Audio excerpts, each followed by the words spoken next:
Are you guys getting me as I'm talking away from here? Yeah. You getting me now? You getting me? Okay. All right.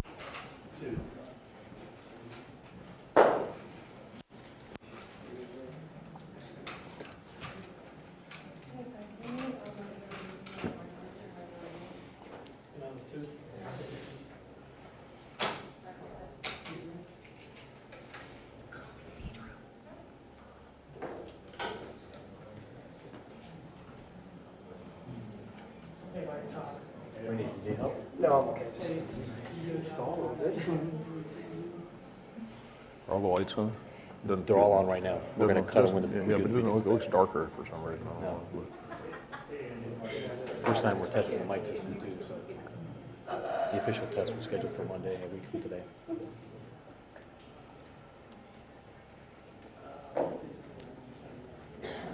I'll leave it up. That's all I can say.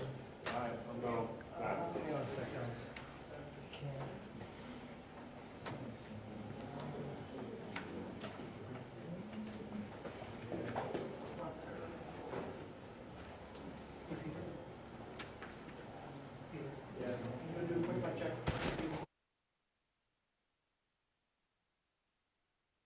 One, two, one, two. Test, test, test, test, test.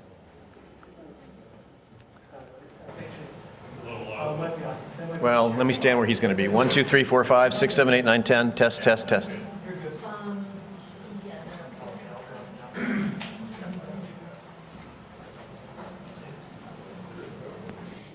Does it mess you up at all? I have the wireless on too. Does that mess anybody up?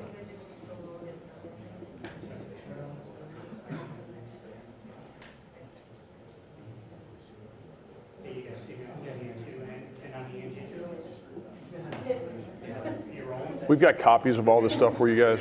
We got packets, correct? Correct. We've got packets. Yeah, we're going to send it out. All of this will be electronic. We don't have printed copies now? Not yet.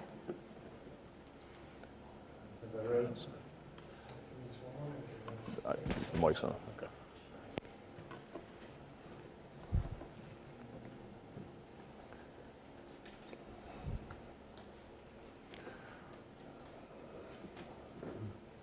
Anybody not ready? Still waiting? Okay. We'll wait. We're good. No problem.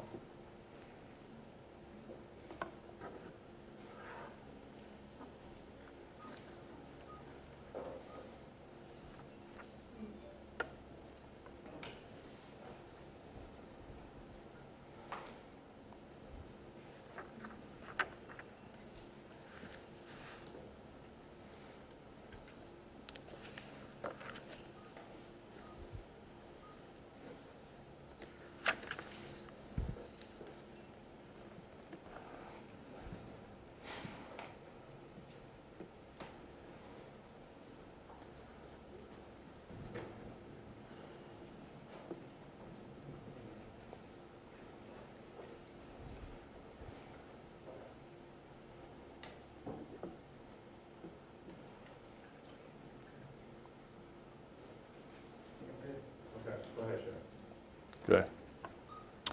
All right. Good afternoon. I'm Pinellas County Sheriff Bob Gualtieri, and we're here to talk about the incident that occurred yesterday in Palm Harbor. I'm going to set the stage by beginning chronologically with what we know happened that led up to the tragic events of yesterday morning. Last Thursday, August 3rd, at about 1 o'clock a.m., someone broke into the Platinum Plus Auto Sales at 1361 South Missouri Avenue in Clearwater. They broke a window to the business and took 5 sets of car keys, and they used the car keys to steal 2 cars from the lot. One is a 2015 black Ford Explorer, and the other a 2008 Chrysler Sebring. According to Keondrae Brown, who is one of the juveniles involved in this, Deyon Kaigler is the one who was responsible for stealing the cars, but it's unknown who was with Kaigler at the time he supposedly stole the cars from the lot.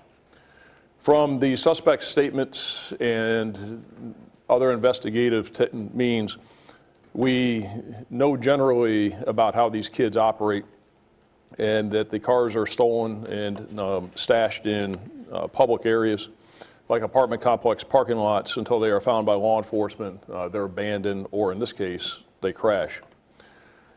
So what happened here is about 1 a.m. yesterday morning, a Pinellas County Sheriff's Office deputy saw the black Explorer in the parking lot of a gas station at State Road 580 and Main Street in Dunedin.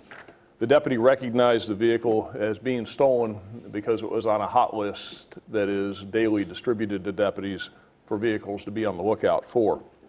The deputy attempted to stop the vehicle, but it immediately fled, and the deputy didn't pursue the car, which is consistent with our policy.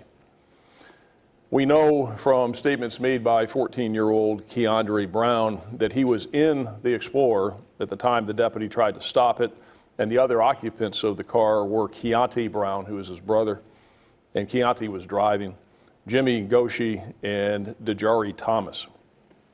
We don't know what the four kids did between 1 o'clock and 2 o'clock a.m., but we do know, based on statements made by Deyon, Kaigler, and Keondrae, that the four arrived at Kaigler's house at about 2 o'clock a.m. yesterday morning. From Kaigler's house, Kaigler, Keontae Brown, and the others went to the parking lot of a nearby apartment complex, which, like I said, is consistent with where these kids stash the cars so they have them at their disposal after they steal them. And it was in that apartment complex parking lot that Kaigler gave the keys to a 2008 Sebring, which is the car that's in the board down here on my right, your left. He gave him the keys of the car, and then an argument ensued between Kaigler and Dejarae Thomas, because Thomas wanted Kaigler to ride in the Ford and he wanted to ride in the Sebring, because according to Kaigler, he, quote, likes to ride, which means he likes to drive. He just likes to drive around.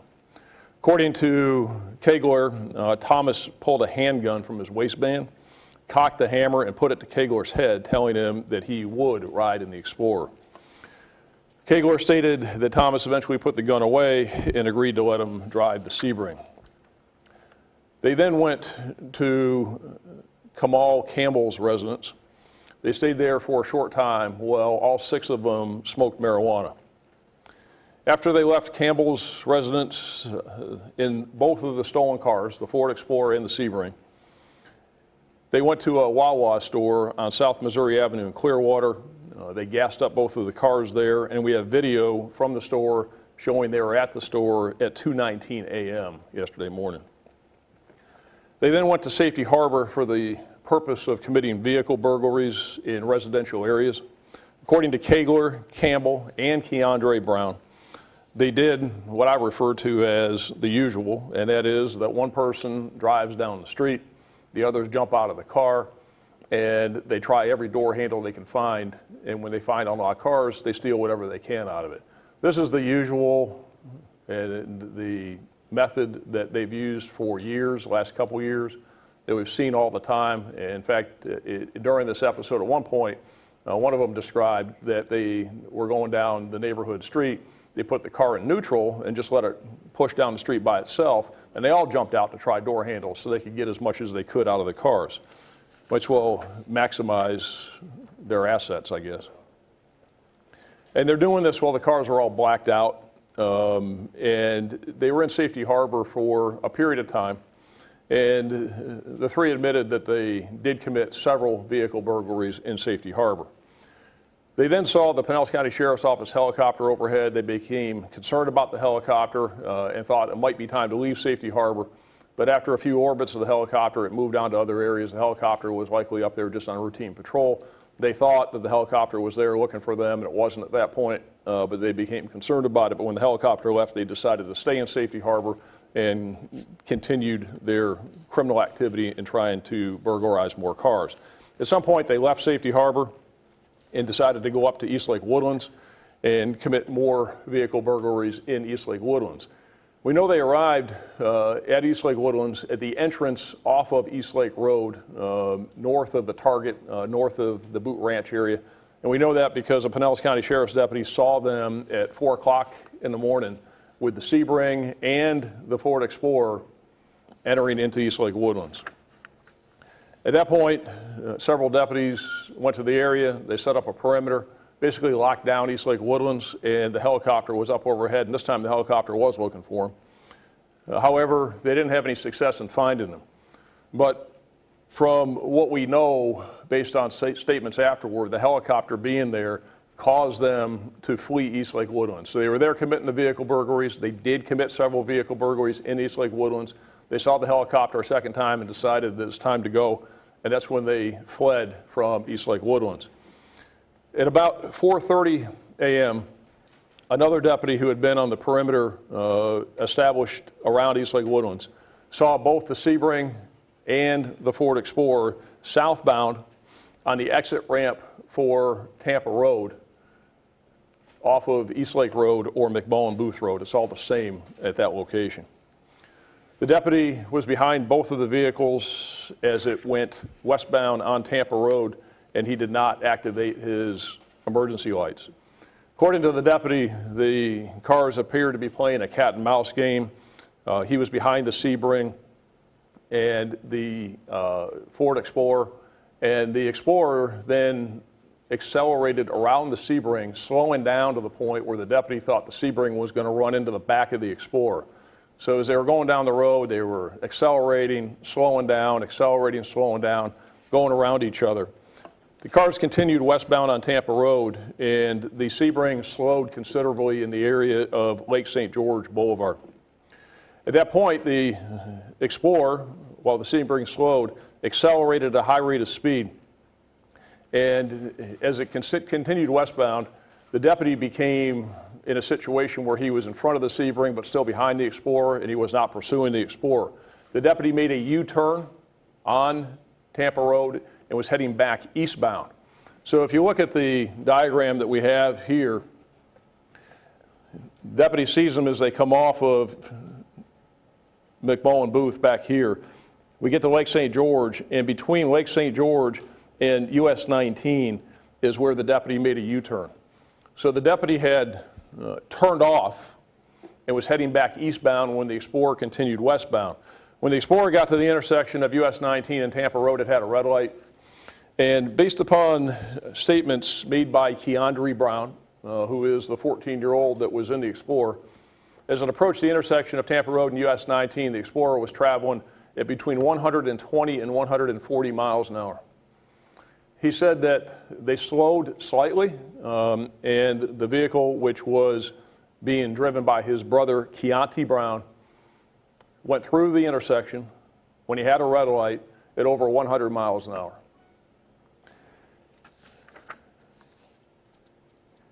Additionally, while the vehicle was on Tampa Road, Keontae Brown had turned off all of the lights, so the vehicle was blacked out. Ricky Melendez was driving his 1999 Toyota Camry northbound on US 19 in the middle lane going to work. He had a green light for going northbound on 19 at Tampa Road. When Melendez entered the middle of the intersection, the Ford Explorer at 100 miles an hour plus blacked out, went through the red light and struck Melendez's vehicle, pushing it northbound into the southbound lanes of US 19. At that point, the Explorer went airborne. It struck at least 5 cars that were parked in the parking lot of the automobile dealership on the northwest corner of US 19 and Tampa Road. There's a huge billboard with a big pole, huge, sitting in the lot of the automobile dealership. So after it hit the 5 cars, airborne is that it hit that pole at about 10 feet high in the air. It careened off the pole, hit another couple of cars in the parking lot, and then tumbled down Tampa Road where it caught fire in the middle of the road and came to a stop. Keontae Brown, as I said, was the driver. He was ejected and he died on the roadway. Jimmie Goshey and Dejarae Thomas died in the car and they were trapped by the wreckage. Keondrae Brown, the 14-year-old, was also ejected and, as it turns out, received minor injuries. Keondrae told us that he was seated in the back on the passenger side and was ejected through the front windshield. There is no doubt from those of you that were out there or have seen it that this was a very, very violent wreck. And the amount of force was phenomenal. And according to him, he was seated in the back seat. The amount of force ejected him through the windshield. And the last thing he remembered was just laying in the middle of the road covered in glass.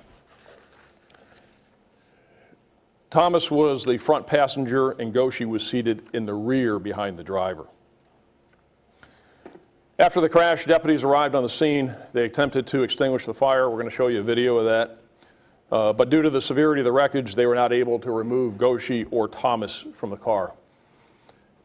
The fire department, emergency medical services responded, treated Keondrae Brown. He was transported to Bayfront and then All Children's Hospital, and it was determined that he received only a concussion. He was released from the hospital this morning, charged with grand theft auto, and booked into the Pinellas Juvenile Assessment Center. At the time Thomas was removed from the crash and from the Explorer, he still had gloves on his hands from committing the burglaries. So as these kids were out there and gloved up, and I saw them, and these are the gloves.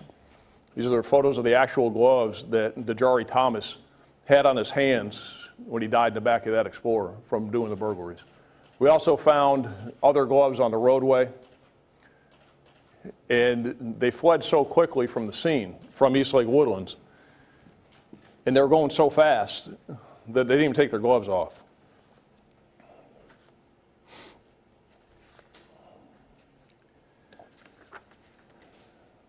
After the Explorer fled, crashed as I've described to you, the Sebring continued westbound on Tampa Road, and its speed was normal traffic. It really hadn't accelerated. And when it hit US 19, though, it accelerated and it ran the red light at US 19 going southbound. Deputies did not pursue the Sebring, but it was being surveilled by our helicopter. Kaigler was driving the Sebring, and it was trying to elude the helicopter by driving throughout Dunedin and North Clearwater. Near the intersection of Sunset Point Road and Keene Road, Kaigler and Campbell stopped and bailed from the car. Deputies arrived shortly thereafter along with K9, and after a brief foot chase, both were apprehended. Kaigler was still wearing one glove when he was caught.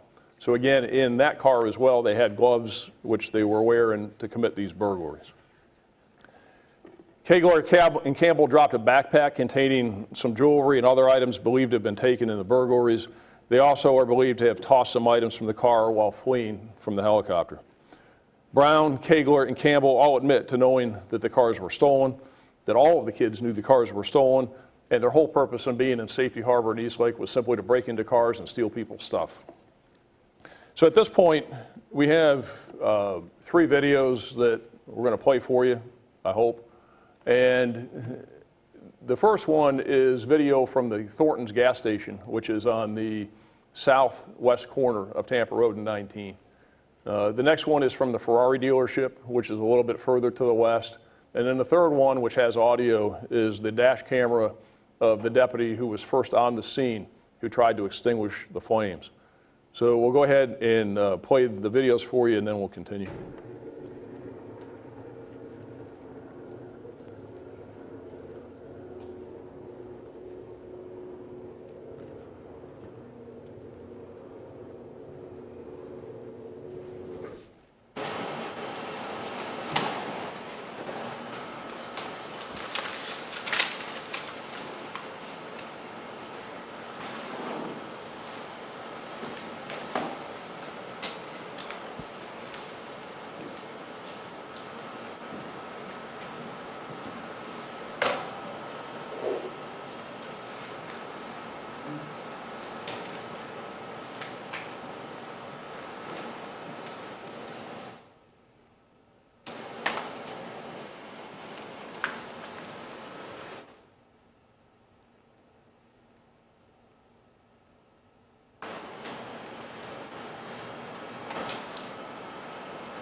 The next one shows the deputy, and he's coming from the west to the east.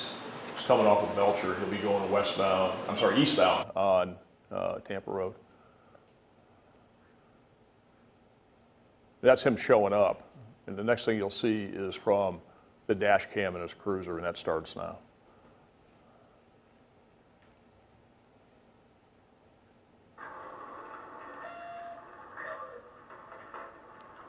That time is wrong. The time on his camera was wrong. This is at 4:30, not 5:03.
So again, in the car that you saw there was Jimmie Goshey and Dejarae Thomas. Keontae Brown, who was the driver and was ejected and was deceased in the roadway, he would have been on the other side or to the east of the car itself. And Keondrae Brown, the 14-year-old, he was also ejected, the one through the windshield. He was also further east. So they were both ejected before the car came to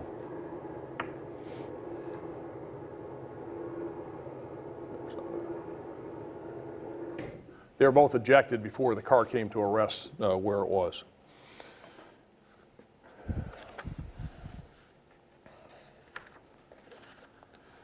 I want to talk a little bit about these kids and their histories and what led up to yesterday morning.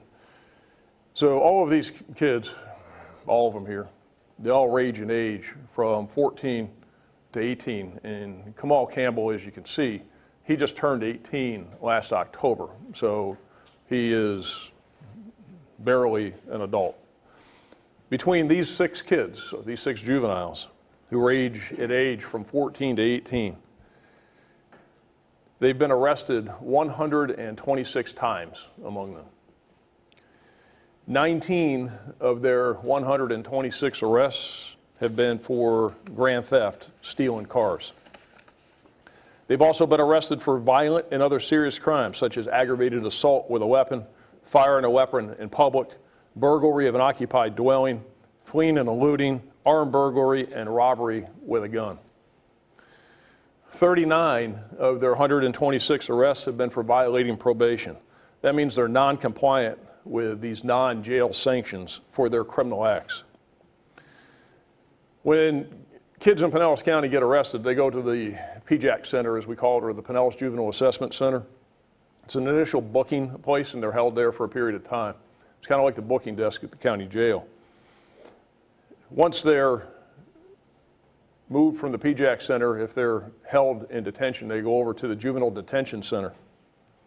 And all of these kids have been jailed at the Juvenile Detention Center 43 times, with several of them being released only a few days before this incident. Keondrae Brown was released from the Juvenile Detention Center on August 2nd. Keontae Brown, released from the Juvenile Detention Center on July 31st. Dejarae Thomas, released from the Juvenile Detention Center on July 28th. Deyon Kaigler was last released from the Juvenile Detention Center on July 12th. And Jimmie Goshey was last released in May of 2017, just a couple months ago. In addition to 43 juvenile detention center incarcerations, these kids have been placed on many different sanctions, including home detention and electronic monitoring. The problem is that these kids could have cared less about their crimes. They had no concern whatsoever about the juvenile justice system. It simply comes down to this: when there's no consequence, there's no fear of consequence. And there's no fear of consequence, you end up with kids 14, 15, 16 years old that get arrested 126 times, 43 times in the juvenile detention center, multiple arrests for violent crimes and auto thefts. And they just totally could have cared less. And to illustrate this, just a little bit about their cavalier attitude and their I could care less, and I really don't care about what the criminal justice system and juvenile justice system says. This is Jimmie Goshey, 14 years old. And this is his Facebook posts. And we'll give you copies of this. That's a gun. And the gun is pointing at whoever's looking at this on Facebook. And he says here, who got some perp? That's marijuana. It's slang term for marijuana. So he's looking for marijuana, and he's putting a picture up as he's looking for marijuana with a gun pointed at whoever's reading it. At the same time, he's flashing money in his hand. He's got somebody else flashing money. Over here, they're flashing gang signs. And same thing in that photo. And guess what they have behind him? 2 brand new cars. He's 14 years old. He didn't buy that car. Those are just more stolen cars. The date of these things, July 14th, a couple weeks ago.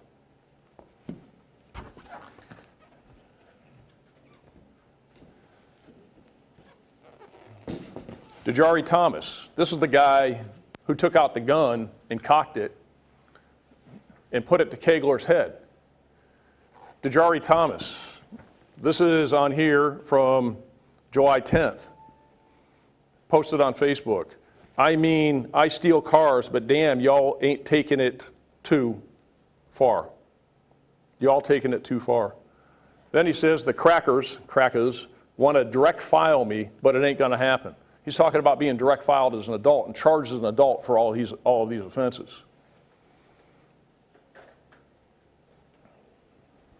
Then he's got here, UK, I'm a hot whatever. He's got a picture of himself being chased by a police car. But ain't never gonna lose my cool. So that's why these kids don't care. And then you got pictures of him up here too, flashing a whole bunch of cash. Again, look at that car he's sitting on. And that was posted July 8th, 2017, sitting on a hood of a BMW. 16 years old, he didn't have a BMW, stealing more cars. They don't care. If they cared, they wouldn't be posting this stuff the way they were. Again, the juvenile justice system is not working. There's not enough consequence, and when there's not enough consequence, there's no fear of consequence. You got kids who are between 14 and 18 years old getting arrested 126 times, spending 43 different occasions in the juvenile detention center, posting things on Facebook saying it ain't gonna happen, the crackers aren't gonna put me in a direct file, flashing gang signs, sitting with BMWs and Nissans and other new cars that they've stolen, and they don't care because it doesn't matter to them. It's a revolving door. Needless to say, this entire situation is very frustrating because, again, 3 young lives have been needlessly lost. It's frustrating because it's an epidemic of what has been and continues to occur in Pinellas County. This is something that the county's been plagued by for a couple of years. They steal cars, they engage in other criminal activity like armed robbery, drug dealing, dump the cars, and just wait for the chase game to occur. We've done a lot here in Pinellas County. The law enforcement has stepped up and tried to do all that we can to address this problem, but it's obviously not enough. We have a violent crime task force combined of the St. Petersburg Police Department, Clearwater Police Department, the Sheriff's Office. We're out every night trying to apprehend these kids as they steal these cars. We have a habitual offender monitoring enforcement program where numerous agencies are participating, and we're providing pretty much 20-hour a day, I guess, and 7-day-a-week supervision to about 200 kids throughout the county because the Department of Juvenile Justice is unable to intensively supervise them with their current staffing levels. We've also invested in electronic monitoring that the Pinellas County Sheriff's Office is paying for because, again, DJJ is underfunded and they can't provide that level of electronic monitoring. We've added home case managers to try and engage the families, to try and get them involved in services. And last year we formed a working group of elected officials, community leaders, juvenile justice system providers to identify gaps and opportunities to help reduce this high level of recidivism. Now that resulted in a bill that the legislature passed this session. It's called the Prolific Juvenile Offender Bill. And while it is a step in the right direction, only 2 of these kids would fit within the definition of a prolific juvenile offender under that bill. And the reality of it is it probably wouldn't have done any good because it would have kept them in JDC on the front end, pre-adjudication, and they probably would have just got out on electronic monitoring and done what they did here. Now, despite all of these efforts, unfortunately, auto thefts are up in Pinellas County for the first half of 2017. For the first 6 months of 2016, there were 1,064 auto thefts in Pinellas County, and so far this year, for the first 6 months, there were 1,124. Now, there is good news in that the number overall was down from 2015 and 16, but it's again back up again in 17. This has got to change. Law enforcement can't fix this. Parents, family members, caregivers, others need to step up and figure out why these kids are out at 3, 4 o'clock in the morning stealing cars. We're doing all we can, and we're working hard at it. But we need help, and the community needs to step up, and something has got to be done and done differently because having 6 teens, 3 now dead, again, who between them were arrested 126 times, 19 of which were for auto theft, who've been incarcerated a combined 43 times at JDC, tells us we have a serious problem and something else needs to happen. So Kaigler, Campbell, and Brown have all been charged with grand theft auto, and the investigation is continuing as we consider additional charges. One of the things we're looking at, it's a very serious crime, it's a very serious charge, and if we can establish the probable cause to do it, their offenses may fit under the felony murder rule for first-degree murder, and we're looking at it. And if we can establish the elements of the offense, we're going to charge them with first-degree murder under the felony murder rule, because something has to be done differently. We've reached out to the community in an effort to identify car burglary victims from Saturday night and into Sunday morning. We absolutely need anybody in the Clearwater, Safety Harbor, East Lake area that was a victim of a car burglary. Somebody broke into their car or went into their car because they left their car unlocked. Saturday night into Sunday morning in those areas to contact us and report it. It's essential that we identify as many victims as we possibly can. We did a phone call last night, and it was a robo-type call that went out to that area. We got some information from people. They thought it might have been a prank. It's not a prank, it's us. And if anybody is a victim where somebody went into their car and merely took change or opened the car door or whatever it is, please call the Pinellas County Sheriff's Office, because we need to take a report on that. We need to identify as many victims as we can. So with that, I'll take any questions that you have. Sheriff, were these teenagers all a part of the home program, or at one time had been a part of your home program? Yes. All 6 of them? I believe all of them were at one time or another. And all of them have either been on what we call radar or intensive supervision in some aspect of it. And they've been the subjects of extensive house checks and extensive monitoring. All of them at one time or another were somewhere under supervision. So my follow-up is, and I could tell you expressed some frustration in the system of letting these kids out earlier or not doing enough. With your own home program, which has other agencies involved, is there more that can be done or improved upon in this program that could have done anything different with these guys? No, we can't babysit them. We're going out there sometimes for these kids once a day, sometimes twice a day. We get out there as much as we can, but we're not their parents. And we go to the house and we check on them and make sure that they are where they're supposed to be. These officers and these deputies care about these kids. They try and spend time with them. They're trying to get the families involved in services, trying to get the kids on the right track, but they're not our kids. And somebody needs to own these kids, and somebody needs to take responsibility for them. And we can't do it. We're looking at right now in home that we monitor in one way or another around 200 kids. And we're spending a lot of time and a lot of resources because we want to do it. And we want to make a difference. But unless we're going to move into the house and hold their hand 24/7, there's nothing more we can do. Sheriff, the auto task force that you started, how do you think it's doing so far? It's doing great. I mean, the Violent Crime Task Force and combating auto thefts, they do a fabulous job, a tremendous job, but they're going after those that are out there already doing it. We're never going to solve this problem by arresting these kids, as it shows. They get arrested 126 times, and all these times in JDC. And some of it is that you got a small group. And this is not the big pot of kids. The big pot of kids out there are doing the right thing. You got a smaller subset that have problems, have bumps in the road, and then yet the smaller subset is this group that's wreaking havoc out there. But the system is not providing enough consequences for these kids. And the Auto Theft Task Force that's out there is making arrests every single night. This scenario repeats itself daily in Pinellas County. Every single day this has happened. The only difference between Sunday night and Saturday night and Sunday night and Friday night and Sunday night and Thursday night, the only difference is that they wrecked and are dead. But this is playing out every single day. They're running around out there, driving fast, running red lights, wreaking havoc, stealing as much as they can steal, go back the next night and do it all over again, because it's a game to them, but it's a deadly game. And so it doesn't matter to them. But the Violent Crime Task Force is doing a phenomenal job, and they're making arrests every single night.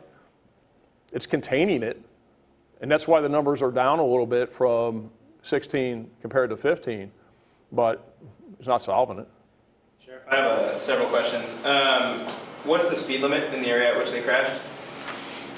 We can get that for you to be sure. I want to say out there on Tampa Road, it's probably 45. And I noticed on the glove it says Jimmie Goshey there, but you had mentioned Dejarae Thomas. Just point of clarification, who had the gloves on them at the time? So we'll have to clarify that for you. Okay, we'll clarify that. And so thought it was Thomas, but if it does say Goshey on there, we'll have to get that clarified. Yeah, no problem. I'm starting with the quicker ones. And so the felony murder charge, obviously that's something that you guys are exploring. What are Can you give a little bit more elaboration on what exactly felony murder entails and what the threshold is for that? Right, so the gist of it is that if you're committing one of the felonies that's listed, that's enumerated in the felony murder statute, and in the course of perpetrating that felony, somebody is killed, then you're responsible for it. That's the gist of it. So in this case, there's a couple of these offenses that are listed specifically in the felony murder statute, and burglary is one of them. Grand theft could be not under the first-degree felony murder, but under the third-degree felony murder. So there's various levels of felony murder, but burglary is one that is specifically listed in the first-degree felony murder statute. The grand theft would be under the third-degree felony murder. So if you're committing a felony, and as a result of perpetrating that felony, somebody dies, then you're responsible for it as a murder charge. So Deyon Kaigler is, by Keondrae's statement, responsible for taking these cars. Is that felony murder statute on the table only for him or for all of the boys? It's being looked at for all three of the living kids. Okay. In terms of the kids who were ejected and the kids who were not ejected, do you have any indication of who or who was not wearing seatbelts? Best we know, nobody was wearing a seatbelt.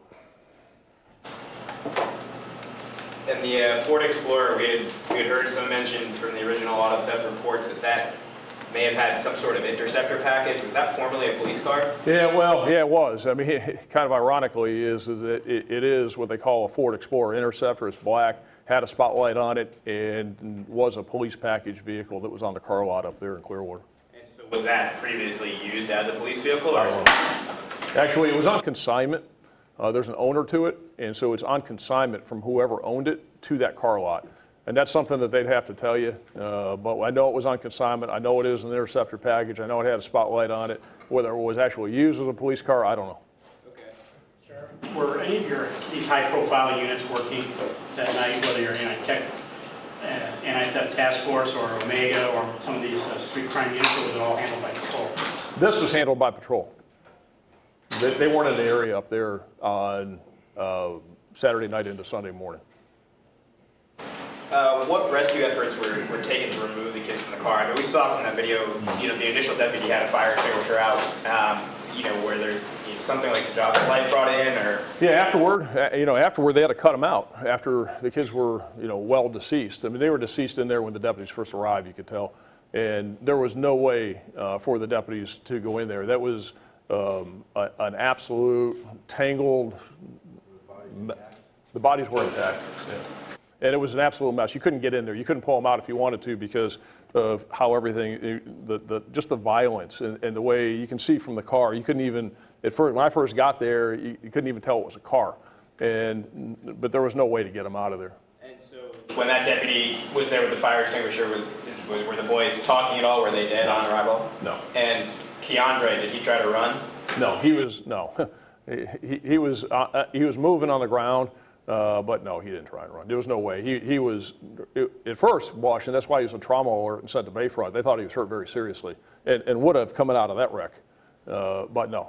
And the Sebring, would the kids in the Sebring have been, from the evidence that you've seen, able to witness the crash of the Explorer? They said they did.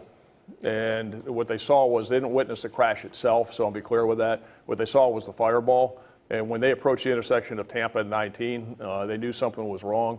And Kaigler and Campbell got into some type of a verbal discussion about whether they should flee or whether they should turn around, and they decided to flee. But they knew it was bad. They knew that something was seriously wrong. They saw the fireball and fled. And then the auto thefts, the initial auto thefts, I know you said that there's evidence Kaigler was involved in those. Do you have another suspect of someone who was with him or multiple suspects? No, no is the answer to that. And that initial report was taken by the Clearwater Police Department. It was in the city of Clearwater, but all we know is what I told you. And there had to be more than one person there, obviously, because they took 2 cars. Now, they took 5 sets of keys, but they only took the 2 cars. And there had to be at least 2 people there. And did the kids say why they chose the places they were in that night for burglaries? No, it's just random. They don't know or care. They just do it, and they just go wherever. They didn't even know where they were. They knew they were someplace in the Safety Harbor area and someplace up in the East Lake area, and they don't know the area at all. Sheriff, St. Pete obviously started their task force a couple years ago. The numbers have dropped dramatically. Do you think because of that, these people have kind of gone to the county? Well, we've seen that.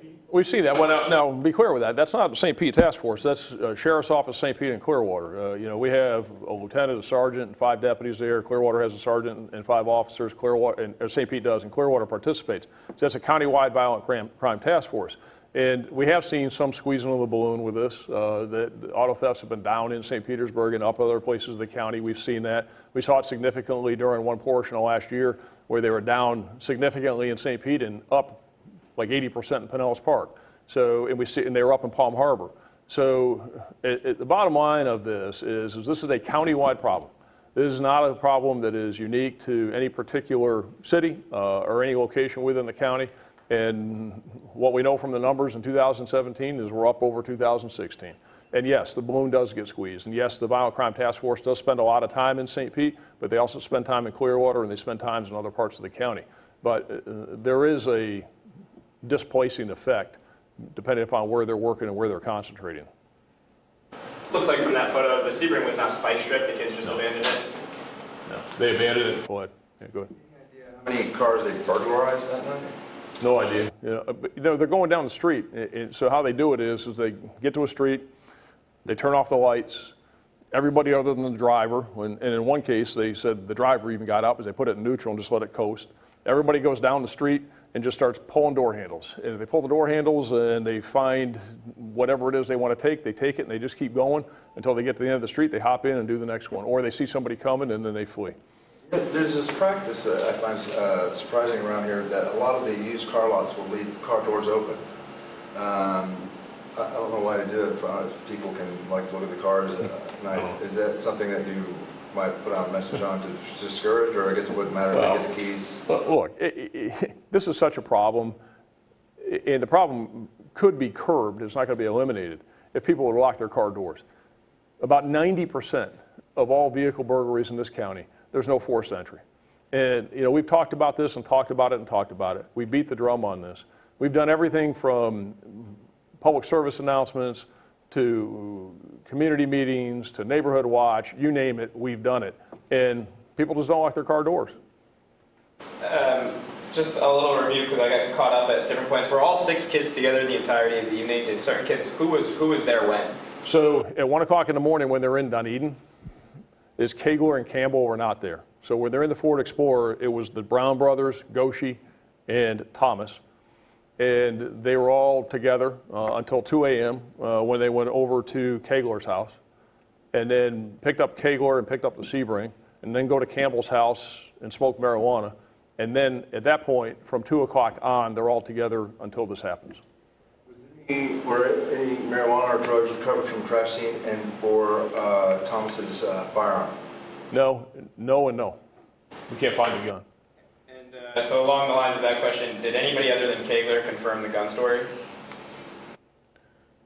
No. So is it reasonably that that's believable that actually happened? Well, he says it's believable it happened. Look at this. I mean, you got guns and pictures in here on Facebook. Yeah, it's believable it happened. Whether it happened or not. And look at these criminal histories of these guys. They all been arrested 15, 20 plus times. Yeah, it's absolutely believable. Another thing, I hate to make you repeat, but the geography of it is a little tangled in my head, and how the deputy kind of got ahead of it seems like got ahead of the Explorer at one point. I mean, what was the sequence of the deputy spotting them and then where they took it down the road? Right. So he sees them. The deputy. You've got the deputy. You've got the Explorer, and you've got the Sebring. And again, they're playing some cat and mouse games back and forth, slowing, speeding up, moving back and forth between the lanes. And then at one point, the Sebring slows. The Explorer goes around the Sebring, gets in front of it, slows way down to the point where the deputy thought that the Explorer was going to be rear-ended by the Sebring because the Explorer stopped so quickly, or slowed down so quickly. And then they keep going, and at that point, the deputy is coming down the road, and he ends up, for whatever reason, passing the Sebring because it slowed down so much. And the Explorer is keeping going, and then that's when he made the U-turn and came back around because he wanted to get behind the Sebring after the Explorer took off. Has there, did the investigators been communicating with all of these parents, such parents? And so, are they able to explain why they were not, better monitoring their children? You got to ask them that. So when that deputy, when we see that dash cam video of the guy pulling up to the wreckage at that point, he seems to be coming from the west to the east. Correct. Is that not the same deputy that had been following them? It's not the same deputy. It's a different deputy? Deputy, Okay. different one. Yep. And, Different one. and so when the deputy is following them and they're in the course of that cat and mouse game, are the lights and sirens on? Is it? No. Were there, in the second instance, after they were spotted coming out of East Lake, did they ever get lit up? No. And when they were doing that cat and mouse game, they were going more than 100 at certain points? Well, it didn't hit 100 until after so it didn't hit 100 until after Lake St. George. So if you look at this, is that back here, the off-ramp is where you first saw them. They're doing this cat and mouse thing all in here. They get to here at Lake St. George. That's really where the Explorer picked up speed and started taking off. And so all this cat and mouse is back here. It isn't until here, and then the deputy does the U-turn after the Explorer takes off. So the speeds were not very high back here at all. Might even been within the speed limit at some of the places, or with the Sebring below the speed limit. At one point, the deputy estimated the Sebring was only doing 30 miles an hour. It wasn't until past Lake St. George that the Explorer took off and got into here, started doing 100, and that's where Keondrae says it was 120 to 140, and he was seated in the rear passenger seat so he could see the speedometer. And so that deputy who told you did he catch up to the Sebring? Did he also witness the crash, or? So he turned around, did fall in behind the Sebring, and as the Sebring went south on 19, he went north to Melendez because he saw that Melendez had been hit. So that deputy did not engage the Sebring any further. Was he right behind the Sebring at the time of the fireball? Did he also witness the fireball? No. And did the Sebring ever exceed 100? Not that I know of. I don't know what his speeds were. Again, the helicopter was following it. I'm It was sorry, fleeing. I'm sorry to get this point across one more time, but in the felony potential murder charge, that's against their own ilk, not the Mr. Menendez. Correct. He didn't know anything wrong. He was just going to work. He was following. He was within the speed limit for driving up US 19. He had a green light. I'll be real clear about that. I mean, he has absolutely no fault, no liability, no culpability, no nothing. I meant that they would be charged against him for potential, like using the car as a missile or something against. Using the car as what? A missile or something like that against. No, you mean a charge with him being a victim? Yes. No, there is no charge. And if there was a charge, is that it would be for that is that it would be against Keontae Brown, and he's dead. Why did the deputy not try to effect a stop during the cat and mouse game? Because, again, all they were wanted for at that point were the vehicle thefts and the burglaries and a stolen car, and we don't chase for stolen cars. And if the deputy had, they just would have ran earlier. Yeah, no, So, I'm not, wondering about whether or not they would have fled, but if they were going at low speeds, was there ever any thought of making a traffic stop at that point? No, because what we know in that case is, and the experience tells us 100% of the time, is that as soon as you do that, they punch it and go. And so what he's trying to do is he's on the radio trying to call it out, let people know that he sees it where it's going, trying to get the helicopter redirected, trying to get perimeter units, trying to get K9, trying to get people in place, maybe trying to get somebody with stop sticks out, maybe considering a preemptive pit, different things. A lot of things are happening fast there. And this is a unique situation because you got two cars. And both of them are stolen cars, and both of them have bad guys in them. And so he's trying to navigate that whole situation and scenario. So this is a very unique one in that the tools that were available to him became very complicated to use under this situation, and it's all happening very fast. Was there a helicopter overhead at the time of the crash? It was to the north, and it didn't see the crash. The only thing that the helicopter video shows at all, it's just on the fringe, and it shows a fireball, but you can't see anything. It just shows a fireball. Sheriff, James McClintis this morning made some, let's just say, interesting comments about the Sheriff's Department, talking about you have basically a secret chase policy where officers or deputies are allowed to do certain things with vehicles. I just wanted to give you the opportunity to respond to those comments that he made. James McQuintus is a crazy whack job, period. That's all I got to say about that. Yeah, to be a little more specific and to get a direct response to it, McQuintus mentioned that you don't turn on the lights and sirens, so it doesn't officially go. I'm not going to even address anything James McQuintus has to say. James McQuintus is an idiot, and he's got a complete, biased, vengeful motive, and he thinks somehow that because he was arrested, he thinks somehow that I caused his arrest and whatever.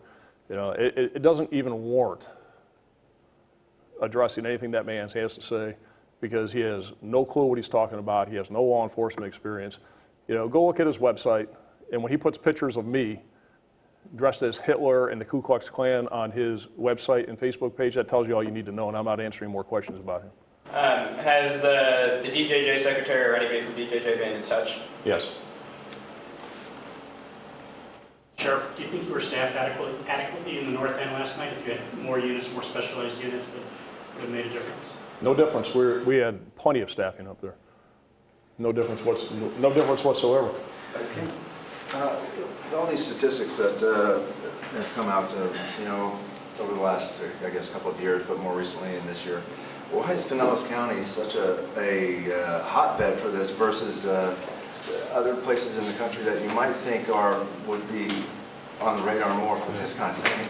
Well, that's the crystal ball question. It's the ultimate question, the penultimate question, if you will. And there's a lot of theories behind it, but it has certainly become the thing to do. And it's become, for these kids, it's become a game. It's something that's spread. It's something that they tell each other about. And I go back to is that it's a consequences issue, because when there's no consequences, there's no fear, and they feel they can do this with impunity, and they don't care about the few days they got to spend in JDC. They don't care about being on home detention. They don't care about electronic monitoring. And these kids are chronic, prolific offenders. And so when the word is, why would? So I'm going to answer your question with a question. Why would a kid,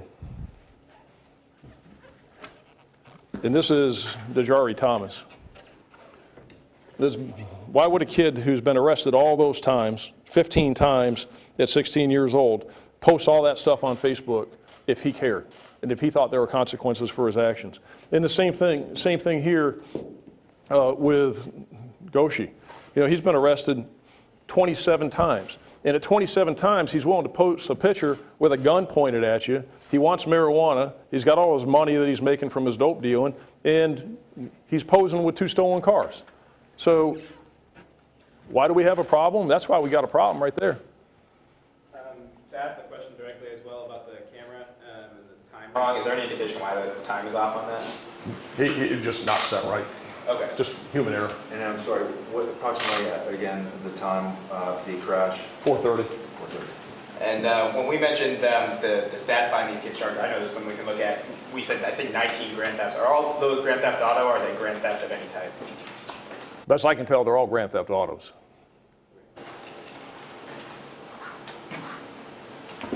Anybody got anything else? Okay, thanks. So they're going to get all this stuff. We'd hope to have printouts, but we don't have available. So all this stuff will be sent out to you Electronically. electronically, so you all have it. The Facebook pages and whatnot?